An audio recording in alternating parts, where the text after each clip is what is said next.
It's Red Eye Radio. Gary McNamara and Eric Harley talk about everything from politics to social issues and news of the day. Whether you're up late or you're just starting your day, welcome to the show. From the Uniden America Studios, this is Red Eye Radio. All across America. We are Red Eye Radio. He is Eric Harley, and I'm Gary McNamara, and we are here live on this Sunday morning. The United States attacking the 3 nuclear sites in Iran early yesterday evening, our time, Central, Eastern, whatever. Here's the president afterwards and his statement. A short time ago, the U.S. military carried out massive precision strikes on the 3 key nuclear facilities in the Iranian regime: Fordow, Natanz, and Esfahan. Everybody heard those names for years as they built this horribly destructive enterprise. Our objective was the destruction of Iran's nuclear enrichment capacity and a stop to the nuclear threat posed by the world's #1 state sponsor of terror. Tonight, I can report to the world that the strikes were a spectacular military success. Iran's key nuclear enrichment facilities have been completely and totally obliterated. Iran, the bully of the Middle East, must now make peace. If they do not, future attacks will be far greater and a lot easier. For 40 years, Iran has been saying death to America, death to Israel. They have been killing our people, blowing off their arms, blowing off their legs with roadside bombs. That was their specialty. We lost over 1,000 people, and hundreds of thousands throughout the Middle East and around the world have died as a direct result of their hate. In particular, so many were killed by their general, Qasem Soleimani. I decided a long time ago that I would not let this happen. It will not continue. I want to thank and congratulate Prime Minister Bibi Netanyahu. We worked as a team like perhaps no team has ever worked before. And we've gone a long way to erasing this horrible threat to Israel. I want to thank the Israeli military for the wonderful job they've done. And most importantly, I want to congratulate the great American patriots who flew those magnificent machines tonight, and all of the United States military on an operation the likes of which the world has not seen in many, many decades. Hopefully, we will no longer need their services in this capacity. I hope that's so. I also want to congratulate the chairman of the Joint Chiefs of Staff, General Dan Raisin Kane, spectacular general, and all of the brilliant military minds involved in this attack. With all of that being said, this cannot continue. There will be either peace or there will be tragedy for Iran far greater than we have witnessed over the last 8 days. Remember, there are many targets left. Tonight's was the most difficult of them all, by far, and perhaps the most lethal. But if peace does not come quickly, we will go after those other targets with precision, speed, and skill. Most of them can be taken out in a matter of minutes. There's no military in the world that could have done what we did tonight, not even close. There has never been a military that could do what took place just a little while ago. Tomorrow, General Kane, Secretary of Defense, Pete Hegseth will have a press conference at 8 a.m. at the Pentagon. And I want to just thank everybody, and in particular, God. I want to just say we love you, God, and we love our great military. Protect them. God bless the Middle East. God bless Israel, and God bless America. Thank you very much. The President of the United States last night in the statement announcing that we have attacked and apparently taken out 3 of the nuclear sites inside of Iran. I was thinking as I'm watching this, is Chuck Schumer going to do what he did last week when he was sitting there with the Senate and say, Donald Trump has cognitive problems? Yeah. Remember that one? Yeah. Good God. Yeah. Let's go to a couple more audio cuts. This is retired U.S. Army General Barry McCaffrey. He ran as a Democrat for president, didn't he, for a short time? Yeah. Did he throw his hat in there? Yeah. So just understand he is a Democrat. All right, here we go. The U.S. had the technology to carry out what is probably a long-term impact on Iran's nuclear program. So I was surprised he ordered the attack, but I think it was in many ways a bold and good move. McCaffrey. Yeah. I'm impressed. All right, so what's going on in Great Britain this morning? All right. Let's see how the BBC is covering this. Okay. All right. Is the decision that the Americans took yesterday the right one? Yes. Taking out the Fordo site is enormously important. This is a nuclear capability that is built specifically and totally for the murder of Jews in Israel. That is literally what it's designed to do. That's why it was placed under the IRGC and not under the civilian regime. It was entirely designed to create weapons. It was not designed for any civilian purpose at all.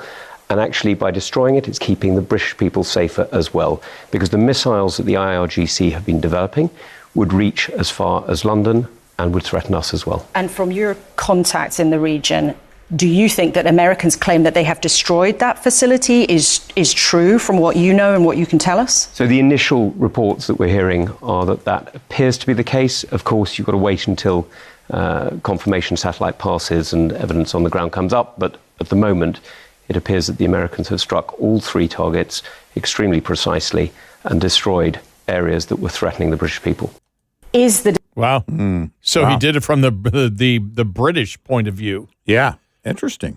The missiles they're developing could reach us. Right. They can't have nukes. End of story. Well, it seemed to be a consensus since last night, but I think even before the mission in bombing Iran, when it became inevitable that most people thought it would probably happen and happen soon, there seemed to be in the media, but globally, this consensus that, you know what, Iran's got it.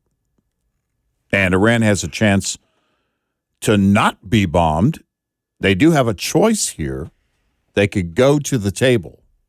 They could stop this by not developing nukes. This is why it was frustrating for us when we saw the Director of National Intelligence, Tulsi Gabbard, earlier this year testify and say basically she doesn't have any intel on Iran developing nukes. And then, it came out in basically the theory, the idea that, well, based on what the previous administration put together, she might have been left with nothing. But there was this difference between what was going on in her office as DNI and, of course, at the White House. And it seemed to come together, although last night they were saying in the Situation Room she wasn't seen, and apparently later it came out, well, she was not on camera. She was she was over in a different seat. But, she was there and the whole thing. I know I did see Ratcliffe was there, CIA director, and there are multiple pictures that came out of the meeting.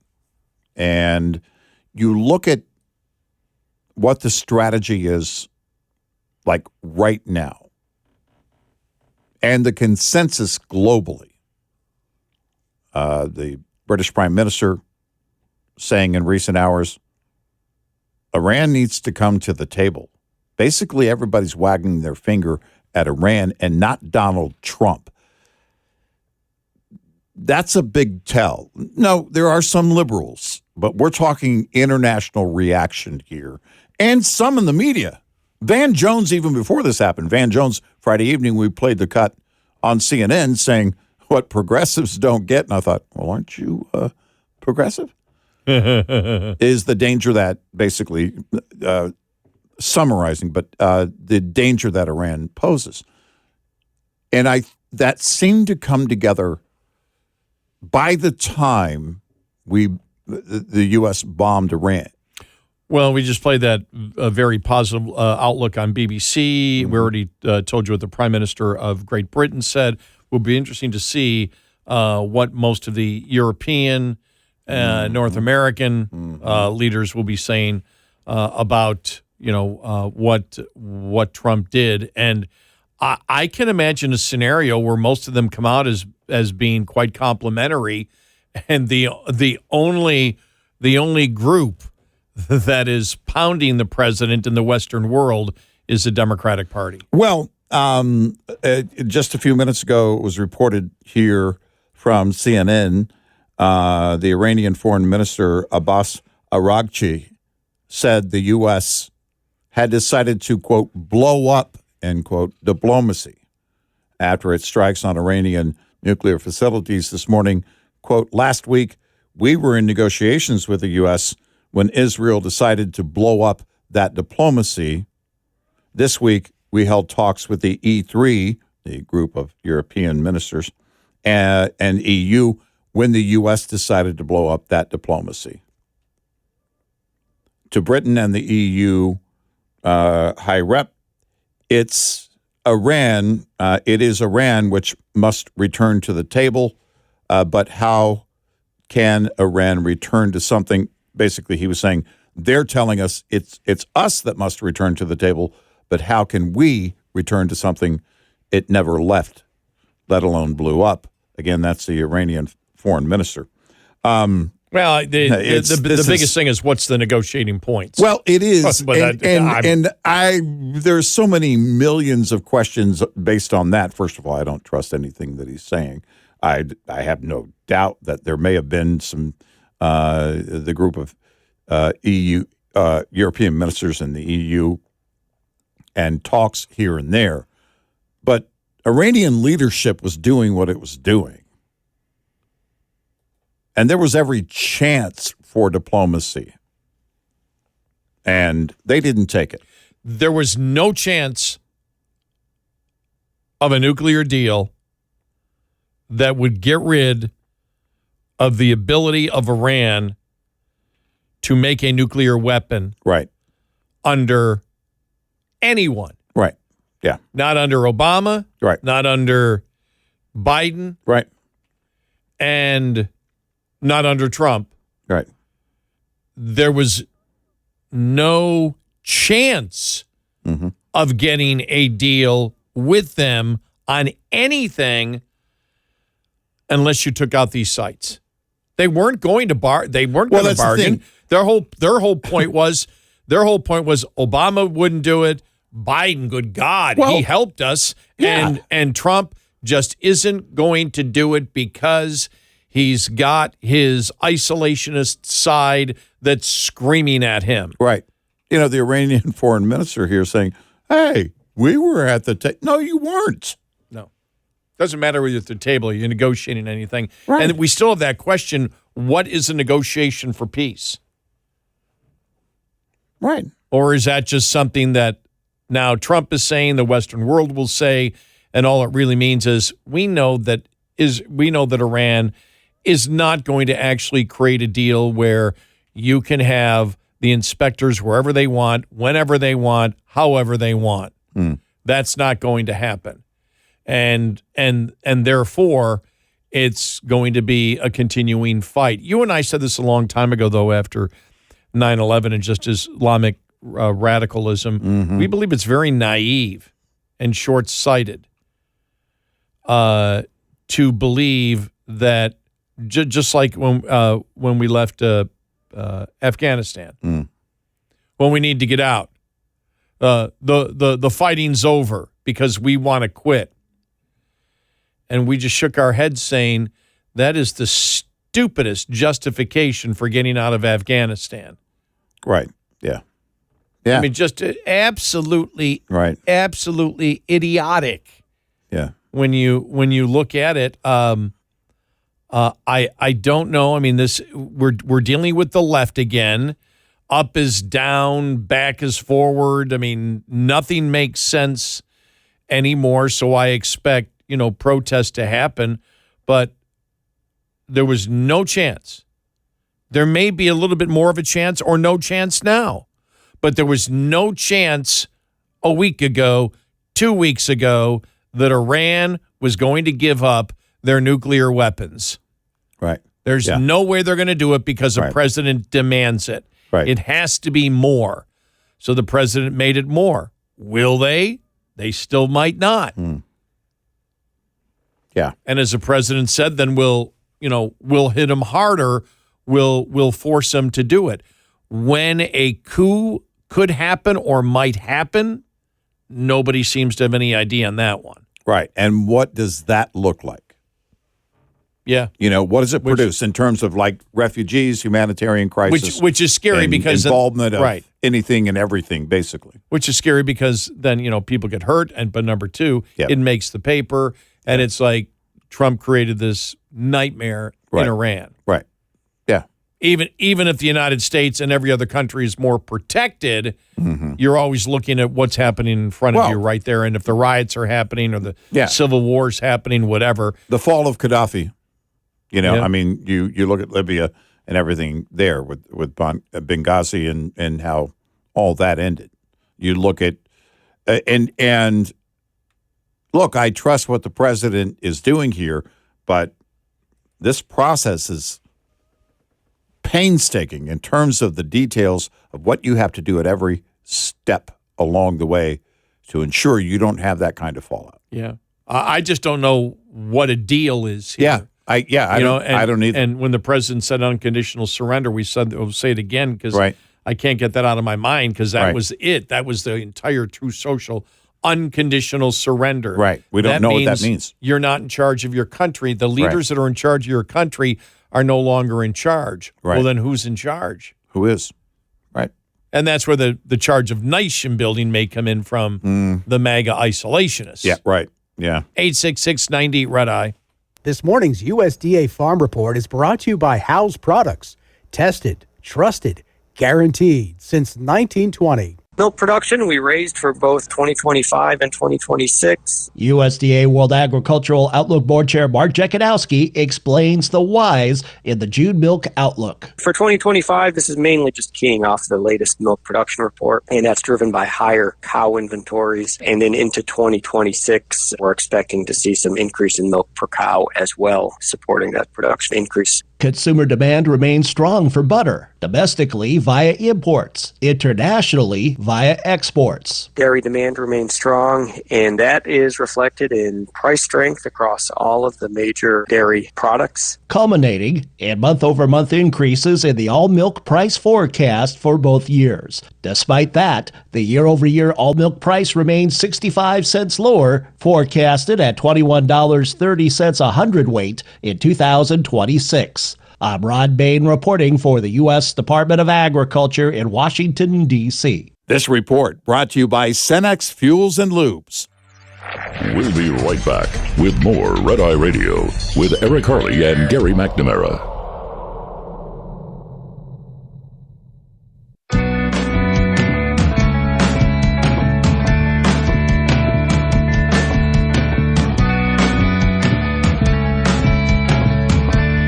It's Red Eye Radio. He's Eric Harley, and I'm Gary McNamara. Have you noticed a lot of foreign posting on X? Yeah. Since the attack that no damage was done and all this. Yeah. The propaganda is out there big time. You know what I noticed on YouTube? I had YouTube and Shuffle. Yeah. Over the weekend where I just have something on, a band or something. Right. And it was coming up. I don't know why. I don't know if I had said, if they heard my voice and I'd said Iran or something like that. But I got all these videos yesterday. 2 or 3 of them came up in a period of an hour of this is what life is really like in Iran. Like, whoa, a little propaganda piece here. Yeah. Well, so they're figuring, all right, let's load social media. Yeah, right. Exactly. No, I mean, that's part of what you do, right? Yeah. Back in the day, you would drop leaflets or whatever. But now, social media.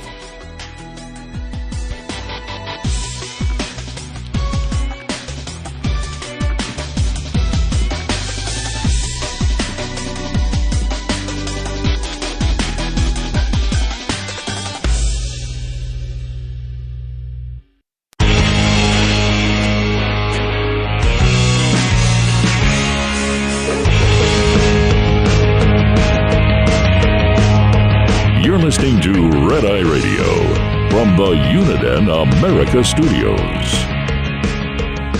And he is Eric Harley, and I'm Gary McNamara. Good morning. Download our Red Eye Radio app today, and you can listen when and where you choose. It is Sunday morning. We're here live. We normally are not here live at this time, but we're here because of the Iran situation. Reading this here from a reporter from the Telegraph UK, all right? Okay. While people in London shamefully march for the Ayatollah, in Berlin, Iranians are out in force to support Israel and reject the regime. Wow. So while people in London shamefully march for the Ayatollah, in Berlin, Iranians are out in force to support Israel and reject the regime. Look, one thing that we talked about it a couple of times, and it's worth mentioning again and again and again, because you're going to hear the Democrats out all over the place here today saying, impeach Trump, impeach Trump. He can't do this. He needs Congress. No, he can do this. He can do this. He can do this. Yeah. And you're going to hear a lot about, well, the War Powers Act.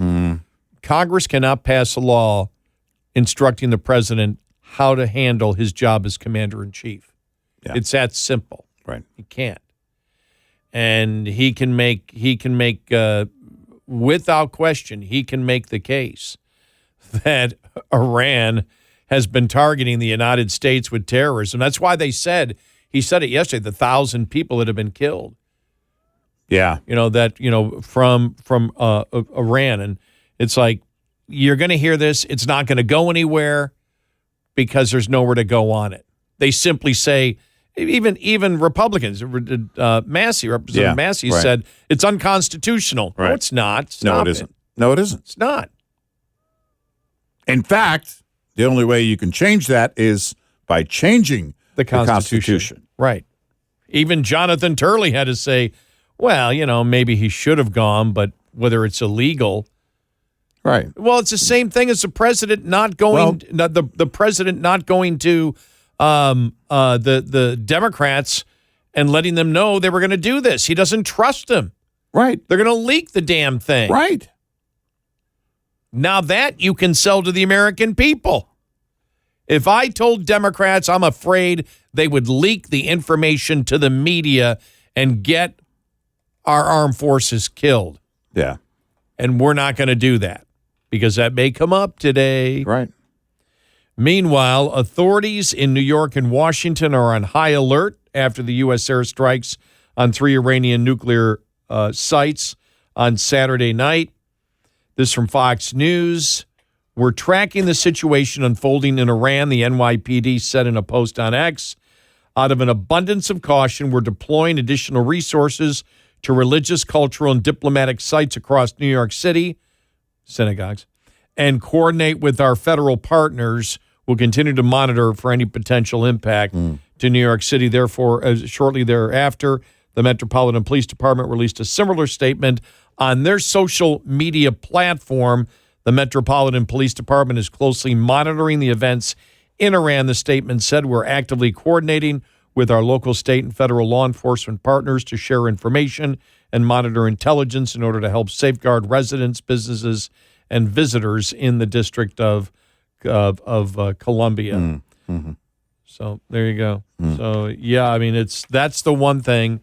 We know that they may have tried to attack the bases.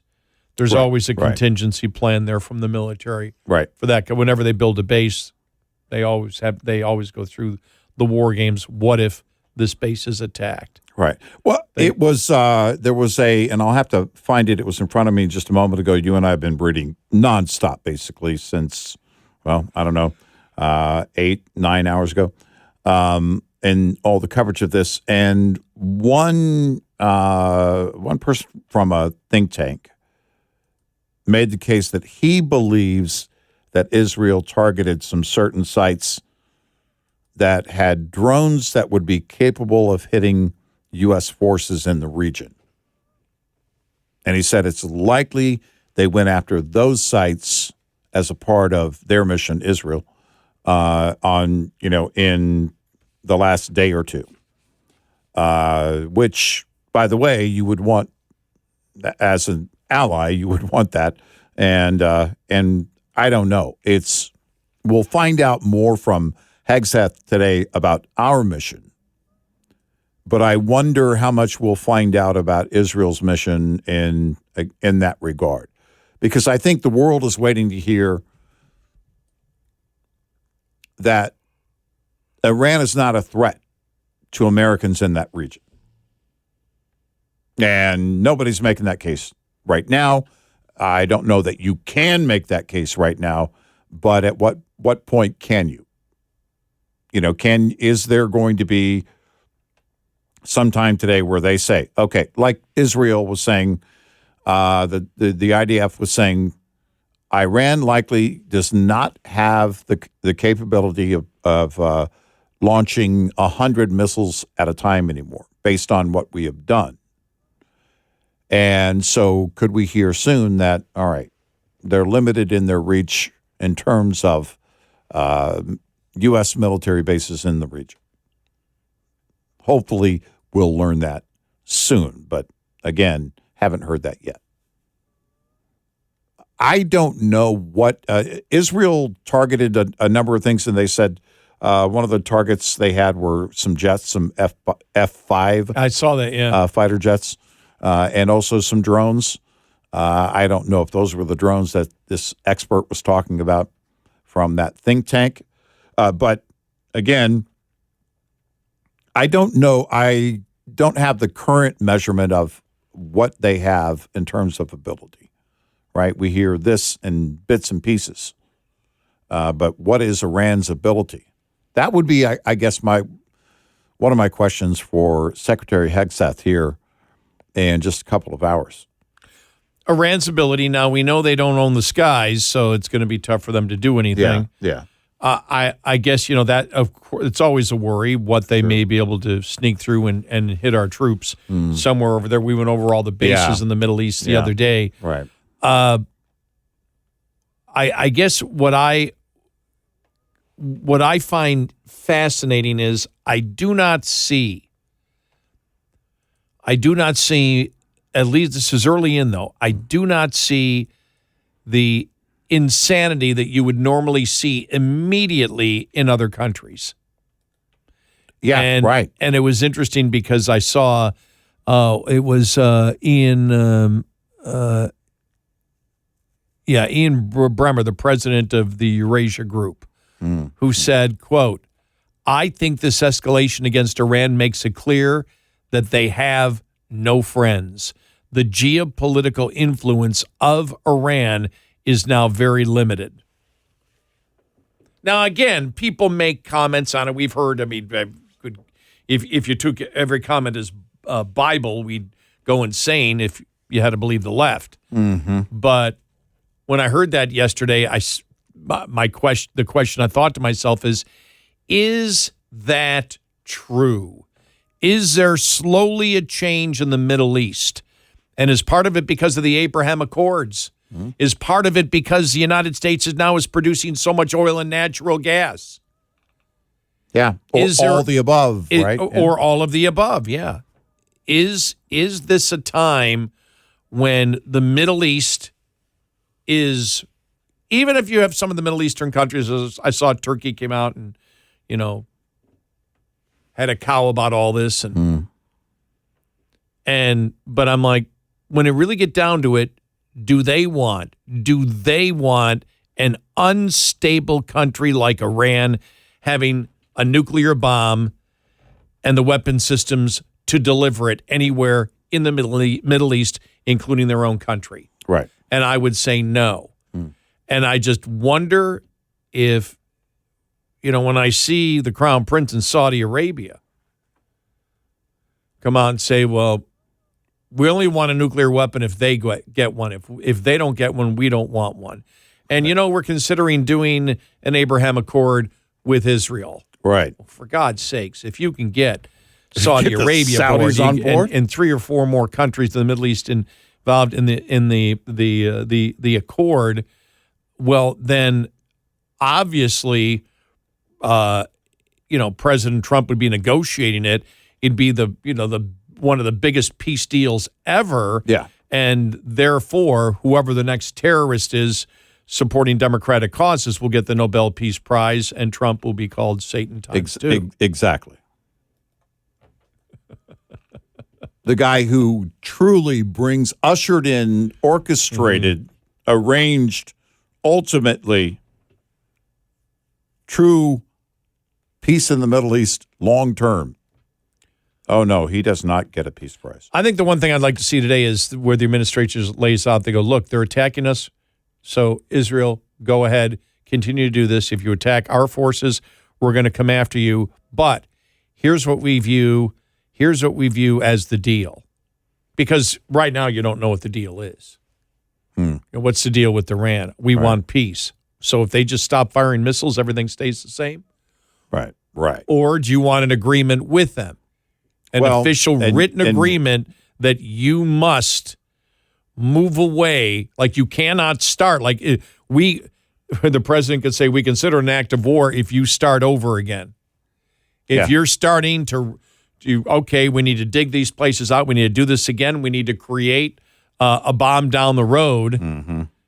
Well, I mean, they're already in the nuclear proliferation agreement. Mm-hmm. That's why that came out yesterday. They may pull out of it now. Right. So they're not obligated to do it like they were paying attention to it anyway. Yeah, right.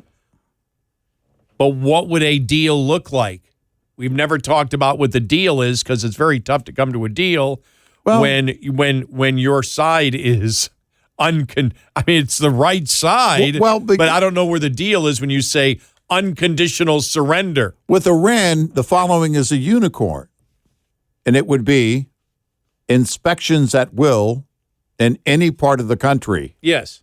Their country. It's Iran. That's never going to happen. Yeah. And if there is a shift in the Middle East, because we are seeing the shift, you and I we've been talking about it this morning. There is a shift internationally. Everybody is looking at Iran. And finally, it's been decades long in the making. But finally, everybody else is acknowledging with what many in the U.S. have been saying for the longest time. They are the biggest threat in the Middle East, full stop.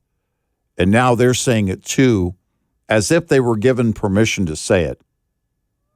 And who gave them that permission? The actions of President Trump, that Donald Trump. That tells you the impact of what's going on here.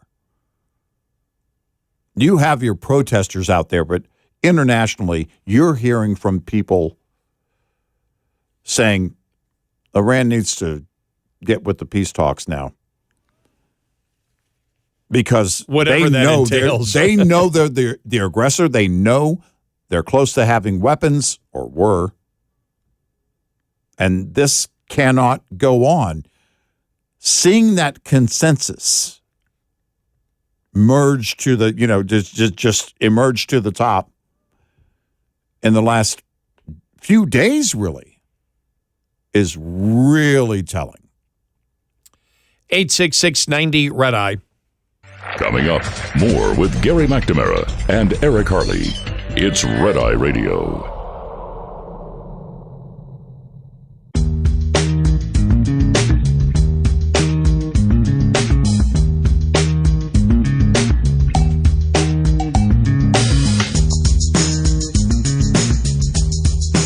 It's Red Eye Radio. He's Eric Harley, and I'm Gary McNamara. Just looking at the latest updates. This is from CNN. Iran's foreign minister, by the way, we are live. Just everybody knows Sunday morning we're normally not on, but we are here live. Mm-hmm. Tired. I'm going to go home, go to sleep in a couple of minutes. No coffee for a while. Yeah, and we'll be back Sunday night, Monday morning. Yes, to carry on. Yeah. Yep. Iran's foreign minister went on to say he does not know how much room there is left for diplomacy. Yeah. After the United States struck Iranian nuclear facilities. I crossed a very big red line by attacking nuclear facilities. We have to respond based on our legitimate right for self-defense. Iran's top diplomat said he's been in touch with several foreign ministers from the region, and almost all of them are very concerned, are interested in playing a role in stopping the Israeli aggression. I don't believe that's going to happen. No, I would be very surprised to see any countries joining Iran to team up against the United States and Israel. I don't think you're going to see them get one ally. Not one. Not one. They'll have their proxies. Venezuela may come on board, but they really can't help them in any way. The Houthis. The Houthis did issue a statement a few hours ago saying, we will attack and blah blah blah. Their proxies may. Yeah. In terms of nations, I don't see them getting anybody on board.